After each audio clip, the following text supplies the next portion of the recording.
You open your electric bill and pause. It's higher than last month. Again, you used less, but you're paying more.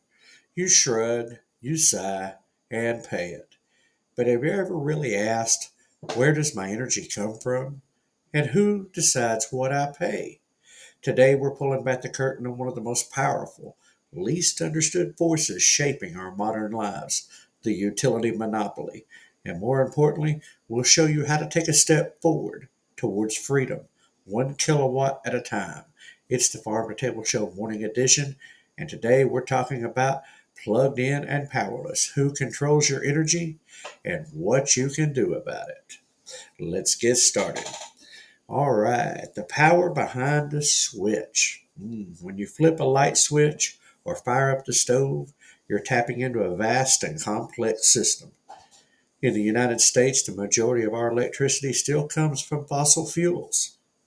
Natural gas, 40%, coal, 16%, nuclear, 19%, and renewables, wind, solar, hydro, etc., 23%. Even with the growth of renewables, the grid still mostly runs on combustion, burning something to make steam, which spins a turbine, which makes electricity. The electricity travels hundreds of miles across a web of high voltage transmission lines, transformers, and substations until it reaches your outlet. It really is a marvel of engineering and a single point of failure. Because unlike food, most of us probably don't have backup power in our own backyards. Something to think about. Now, let's get into the grid and the gatekeepers. Who really owns all of this web of wires and substations? Who decides what energy gets generated, where it flows, and how much it costs? The short answer, monopoly utility companies. Most of the U.S. is divided into utility zones, where one company, granted exclusive rights by the state, controls the poles, the wires, and the billing. And in exchange, they're supposed to be regulated. But let's take a little closer look at this. Utilities like PG&E in California, Duke Energy in the Southeast, and Entergy in the Gulf South just don't move electricity, they generate it, sell it to themselves, and then resell it to you. And in many cases, these companies are investor owned. That means they answer to shareholders first, not you. So, the monopoly model, how did we get here? The monopoly structure dates back over 100 years. In the early days of electrification, competition was chaotic. Overlapping lines, safety issues, power outages. The solution? Grant one company exclusive rights to serve each region and regulate their profits. That system worked until it didn't. Today, utility monopolies are protected from competition. You can't just start your own power company. In most areas, you're required by law to buy power from whoever owns the lines. Even worse, these monopolies are vertically integrated. They own the power plants, the grid, and even the meter on your house. They set the price, and then they get state approval to charge it. It's a cozy arrangement, and it's why many families feel, well, powerless. So how are rates set? What's the game behind this bill? And do you ever wonder why your bill keeps rising even when you're conserving electricity? Utilities make money based on how much infrastructure they build, not how much electricity they sell. Interesting. The more power lines they install, the more profit they're allowed to earn under most state regulations. It's called the cost plus model. So what's the incentive? Spend more, build more, charge more. Efficiency and affordability aren't rewarded. Consumption is. Meanwhile, when fuel prices spike or the grid fails, like we saw in Texas during the 2021 freeze, it's often the customer who foots the bill. So let's talk about that blackouts and bailouts and blame games. Let's talk reliability. In the last decade, power outages in the U.S. have doubled. In California, rolling blackouts are now routine. In Texas, sadly, hundreds died when the grid froze. In Louisiana, utilities failed during the hurricanes, then charged customers to repair their own mistakes. Many utility companies are too big to fail and too slow to innovate. They lobby to block rooftop solar. They delay grid updates. And when disaster strikes, they use fuel charges and storm recovery fees to shift the costs back to you. It's not just a broken system, it's a captured one. But here's the good news. In our fight for energy freedom, just like with food, there's a growing movement of people reclaiming their power, literally. Across the country, families, farmers, and off-grid pioneers are building their own energy systems.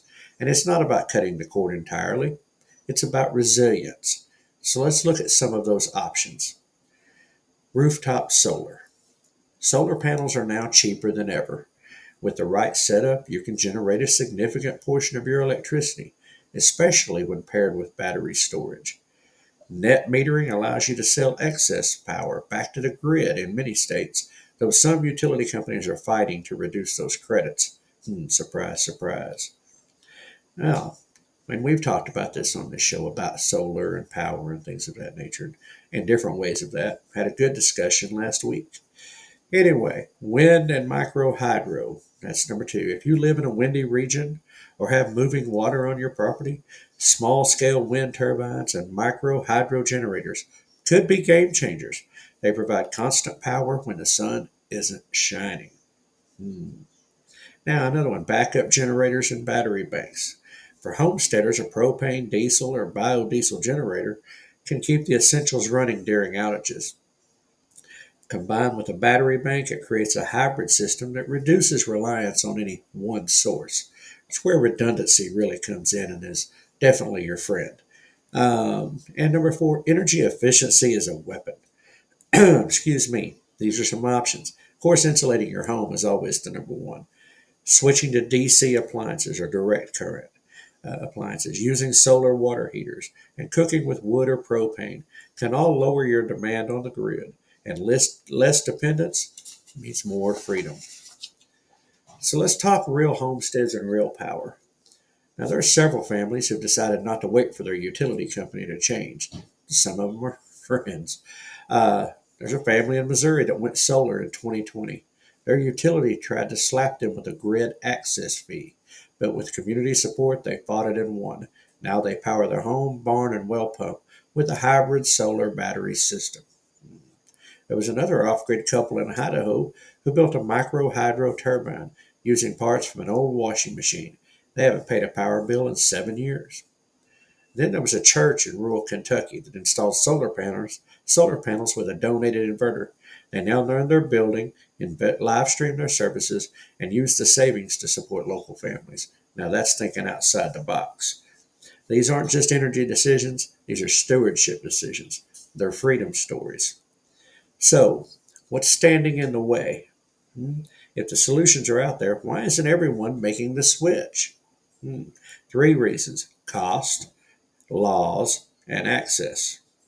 So let's get into cost. Upfront systems can be expensive, even though they pay off over time. But thankfully, there are, in some places, new tax credits and community programs making them more affordable. Now, we'll probably get some feedback from some chime in on some people on building your own system and that cost versus going through some of these companies. But that's another conversation. Laws. Some states have archaic laws that make it hard to go off grid or sell power back to the utility. Florida and Georgia proposed legislation would limit how much solar homeowners could generate. Isn't that crazy? And then access. Renters, apartment dwellers, and some rural families don't have the space or ownership rights to install systems, even if they wanted to. So there is that. And as somebody closely associated with a landlord, I could probably see some of that with the landlords and stuff in rentals. But momentum is building. Homesteaders like y'all are gathering together. Y'all are banding together and creating energy co-ops and educating others. And when energy independence becomes a shared goal, well, the tide begins to turn. So let's talk about stewardship and self-reliance and how this falls on the scale. At the Farm2Table Show, we often talk about the self-reliance scale, and energy is definitely a massive piece of that puzzle. Stage one might look simply like understanding your bill and where your power comes from, which is where we're at. Okay? Stage two might be adding backup lighting or a solar water heater. Stage three could mean generating part of your own power or supporting local co ops. And stage four is full scale off grid systems or microgrid communities. Wherever you are, take the next step. Energy stewardship is about using what you have wisely and choosing not to be dependent on broken systems when better ones are within reach. So, you don't have to be powerless. So let's go back to that electric bill. You don't have to shrug anymore. You don't have to wonder who's behind the meter or whether the system is fair. You can learn, you can act, and you can build. Because self reliance isn't just a goal, it's a direction. And every decision you make to understand and steward your energy brings you closer to a freer, more resilient life. You don't have to unplug from the world to be free, but you do have to stop letting someone else hold the switch.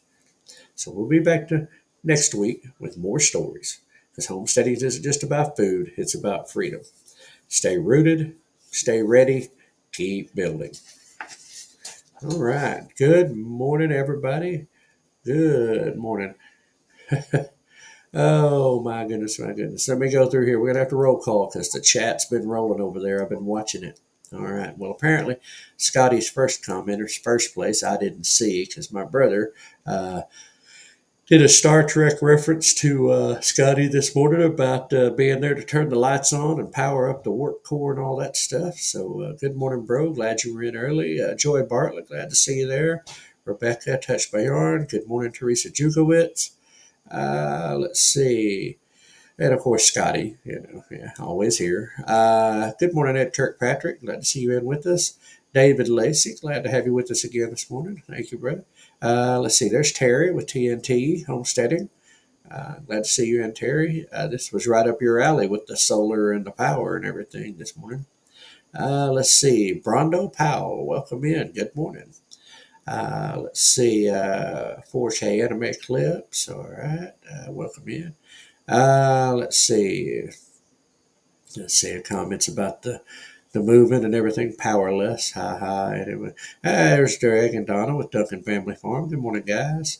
And Sugarai. Hope I pronounced that. Hi. Welcome in. Good morning, Cody. Let's see.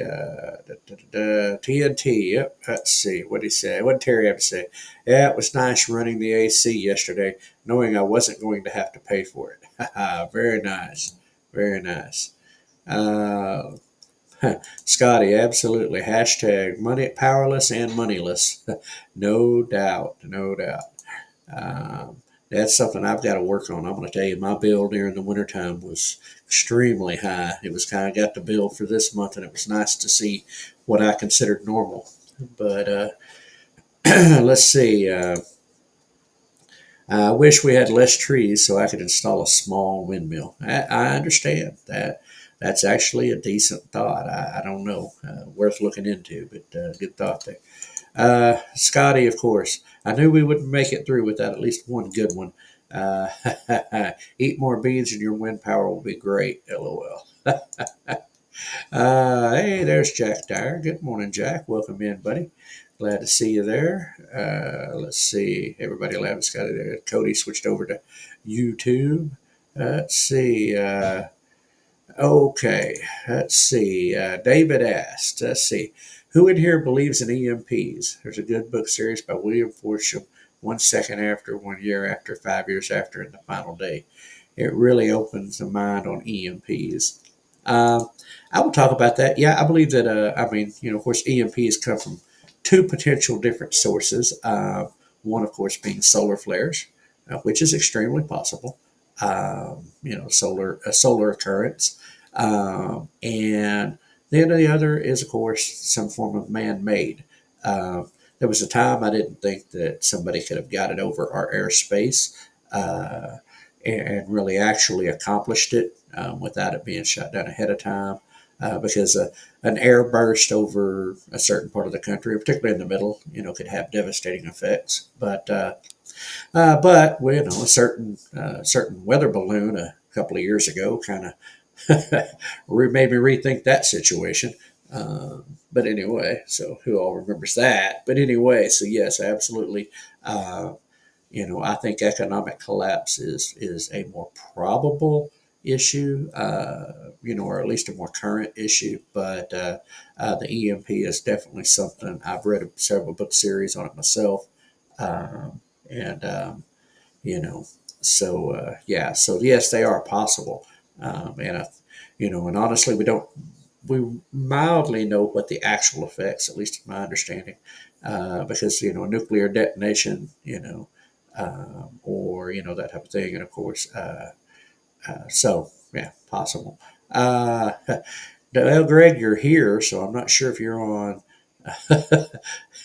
I don't know. And then let's see, TNT Homesteading. Let's see, says 822 subscribers. That's it.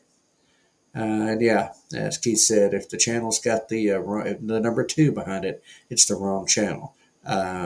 Anyway, good morning. Let's see. Yeah, it doesn't. Okay. Let's see. Keith replied. Let's see. Or David replied. They're definitely something that people really would never want happen. It would be very bad for the country. That would have to. Yes, indeed, it would be. Let's see. See, yeah, I see. Okay, I'm on the right one now. Let's see. Good morning, Joy. Okay, as you're ignorant. And yes, David, you are definitely correct. Let's see. Let's see. With the solar, I paid for it at the start. Yeah.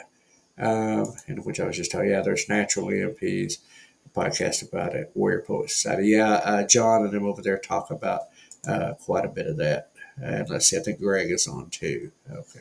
Well, I can't see that on my end. All it says is YouTube or Facebook or Rumble or whatever. But anyway, roll call complete. Everybody's in, and I think I got it. And, listen, EMPs are a real conversation. And I agree, David, it's definitely not something we would want to see happen with society. It's not something that would be um, a desired, uh, basically, unless something was protected. From what I understand about it is, I mean, if it happened, at least in that particular region, from an electricity, computer, power, all kinds of electronics, uh, and some electrical, uh, you would be pretty much in the 1800s overnight.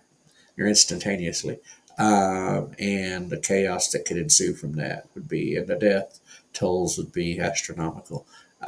So definitely not something I want to see happen, but I also know it's a possibility. And that is one thing that I do in my list of things of possibilities, in prepping mindset. It's why I've got several generators that are one's a diesel, one, several gasoline. Um, and uh, Terry may be able to speak directly, but I know just off the top of my head. I mean, it's the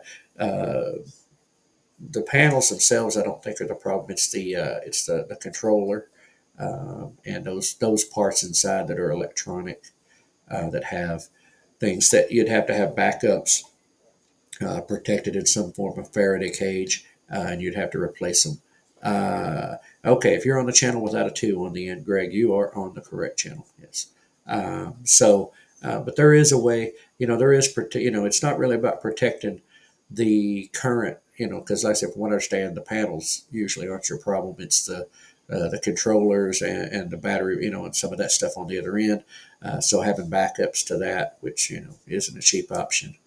Um, and, uh, and, yeah, the controllers and inverters. Yeah. Okay. Jack, let's see. Uh, let's see. Okay. Now, this is very valid. This is a very valuable point right here about it. USA is on 3 major electric grids. If one goes down, it will overload the other 2. It will take a minimum of 10 years to get the parts from China, who is the only manufacturer of the parts needed. Uh, yeah, you put those in a Faraday cage. The one you put your replacement. I don't know if you can. You don't know if you could build a Faraday cage. I guess you could. So you can wire into to help. Okay, but haven't looked into it yet. But anyway, yeah, some brilliant geniuses in our government. Uh, okay, interesting.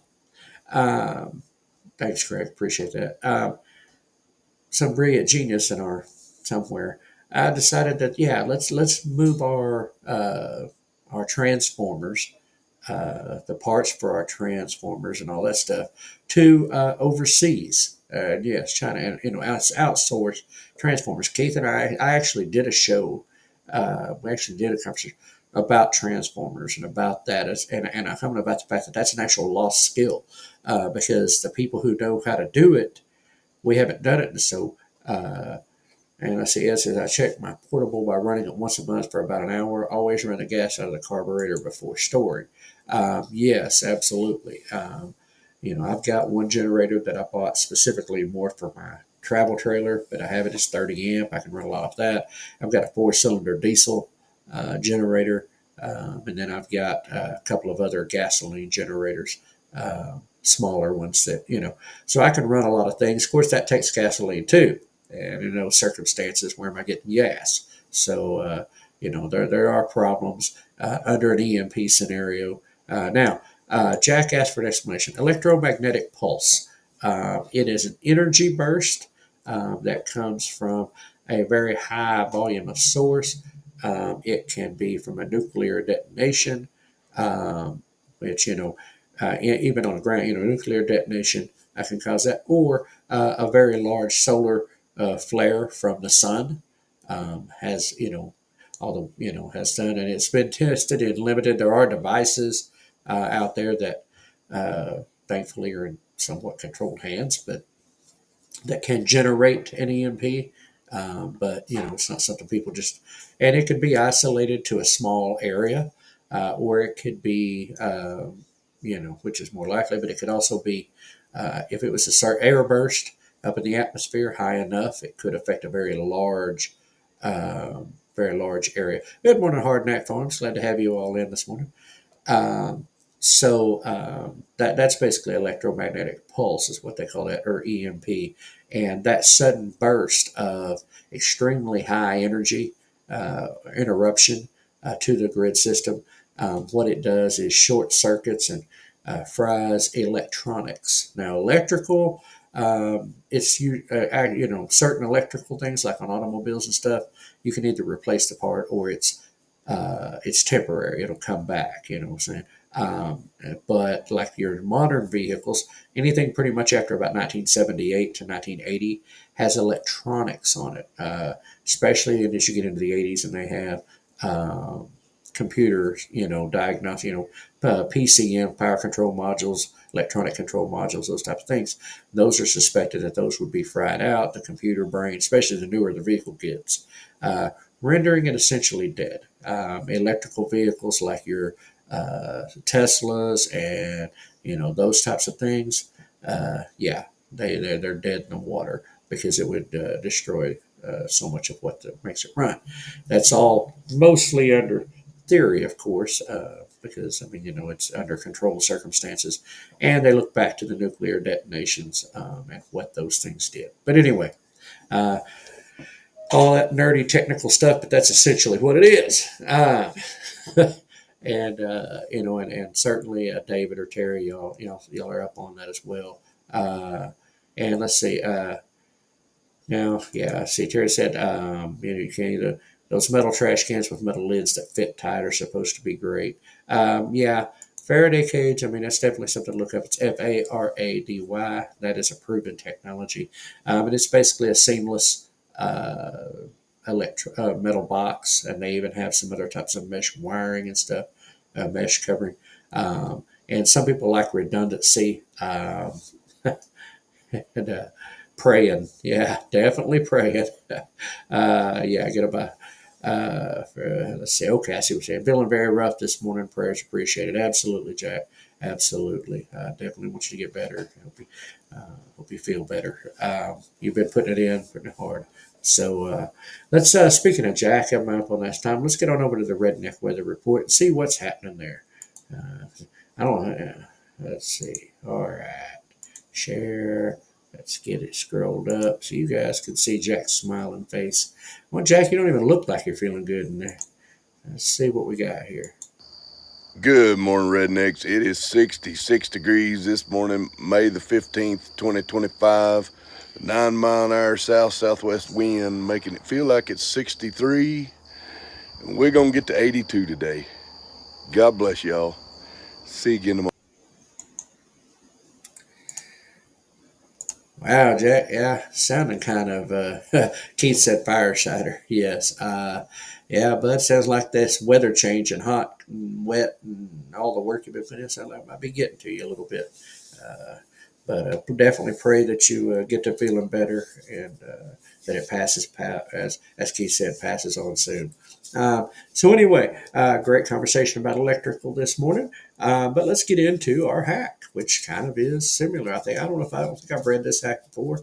If I have, yeah, we'll go over it again. And that's a DIY rocket stove from cinder blocks. Stack 4 cinder blocks in an L-shaped configuration to build a simple rocket stove, efficient and powerful. And you can burn small sticks or twigs to cook meals or boil water.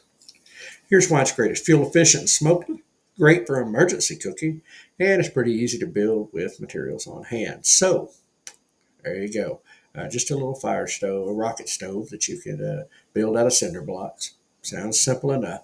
The more of those things, a word that I used to hate, but now I've come to appreciate what it means and really appreciate having these things, is redundancy. Um, and that's a system for a system for a system. The more backups you have, um, the better. Now, electricity is great, and I'm on the grid, and I'm going to pay for the grid as long as it's there to have. But having some form of redundancy, I'm interested in solar options. Uh, I bet, Jack, I bet you did. Man, yeah. Well, I'm just impressed and happy, that you're up and doing it. But anyway, the but redundancy in those systems, because the failures are inevitable in anything man-made, and we see it all the time, and whether it's winter freezes, storms, system overloads, those types of things, it happens.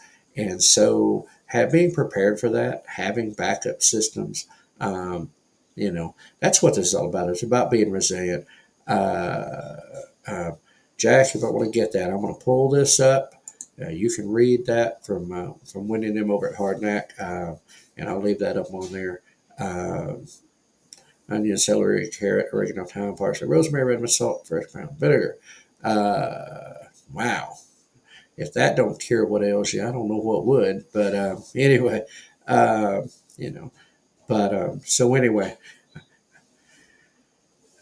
left that up there long enough. Y'all had a screenshot of that or wrote it down. So there we go. But anyway, just having these systems in place. And, listen, I was going to touch on water and I'll briefly hit it. Waters are owned, generally speaking, by municipalities, your cities, municipalities, or county. Generally handles your water systems. And the problem with that is, of course, is what's going in. Uh, what's going into that water, whether it's fluorides and chlorines and those type of things. So having a well is obviously a great option. Rainwater catchment is a great option. We've talked extensively about that on the show over time. And, other means of storing water or having water, whether it's a creek, pond, those types of things, um, it's a thing as well. Having redundancy there because again, your water is controlled by municipalities and or by water districts, which are assigned, and that's where you get your water from. So again, it's kind of in the same pattern, as electricity, and so having a secondary system, backup systems or multiple backup systems, uh, is the way to go. And that's just about building in the resiliency. Uh, when things go sideways, you're covered, you're taken care of. And that's all this is about. Even with the electrical, it's about not everybody's Terry and Chris and Lorraine and them that just go completely off grid. Um, it's but having backup systems to those systems is where that's at. So that's your truest form of combating. You understand the system, and you put things in place that insulate you from harm and incidents and dependence completely on those systems. So anyway, that's it. Quote of the day: we believe that electricity exists because the electric company keeps sending us bills for it, but we cannot explain or figure out how it travels inside wires. Dave Barry, comedian, said that. We believe that electricity exists because the electric company keeps sending us bills for it, but we cannot figure out how it travels inside wires. Just a little funny one there. Kind of makes you go, it is funny. How does that work? But Mid America YouTube Meetup, Lake Eufaula State Park at the Deep Fork Campground Pavilion, starting tomorrow through Sunday, May 16th through the 18th. At MT Homestead is the host, mthomesteadok@gmail.com. I do know that Jesse and Lisa with Lazy Days Ahead they're already there. And they're already there and set up and putting videos out. So they're in there helping everybody get everything ready, along with a few other people. And so good thing this weekend. Weather's 50-50. Could have rain, could have sunshine. It's kind of like it was up at 10 Killer. So for those going out, and I'm going to leave it at that. This weekend is also the 5th annual Shed Farm Homestead Festival in Garland, Kansas on May 17th. You can find information out about that on Facebook. And that's where I'm going to stop for today because we are up against the old clock there. Yeah, there you go. Yeah, swing by there. We're not going to be able to make it. I'm not making it, but and I don't think Jack's going to try to make it now if he's feeling under the weather. But anyway, let's see. Hashtag pickpocketers of America. Yeah, it is definitely. Yeah, they got our pockets and they know it. But anyway, so that is a wrap for today on the Farm to Table Show Morning Edition. Thanks for joining us as we strive towards building stronger communities for now and in the future. If you enjoyed today's episode, don't forget to hit the old like button, share it with your friends, and subscribe to our channels on Facebook, YouTube, X, and Rumble. It is the best way to stay connected and help grow the conversation about food, farming, and community. Now, if you're subscribed to the Farm to Table Show on YouTube, make sure you're subscribed to the one that says Farm to Table Show, not the Farm to Table Show #2, or has the #2 on it. We are transitioning back to our original channel. The one that you're looking for will have 822 subscribers on it currently and hopefully growing. So if you joined us on this channel, if you subscribe to it and it says Farm to Table Show and it has the 2 on it, make sure to switch over to the one that says the Farm to Table Show without the #2. Anyway, so there we go. So hopefully you do that. Until next time, keep your roots deep, your vision growing. Good food starts with great people just like you. And remember, we are #stronger together. #think outside the big box store, shop local, and a few other hashtags that pop in here and there. Listen, thanks for everybody in chat. Thanks for all of y'all. Y'all make it fun. And thanks for all of y'all being here, subscribing and tuning in. It makes it possible for us to keep doing this. It gives us the fire to keep going. So thank you all. Be a blessing to someone today, and we will see you all on the other side tomorrow, Front Porch Friday. Come in. You just never know who might be hanging out with us on the screen tomorrow. Greg Duncan, hint, hint. Greg Duncan, hint, hint. Maybe you can show up. Hint, hint, hint, hint. Anyway, no, whoever's able, we'll have the link up in the morning. We'll see you all then, 6 a.m. right here tomorrow morning. Everybody have a blessed day, and we will see you all on the other side. No humans were harmed in the production of this podcast.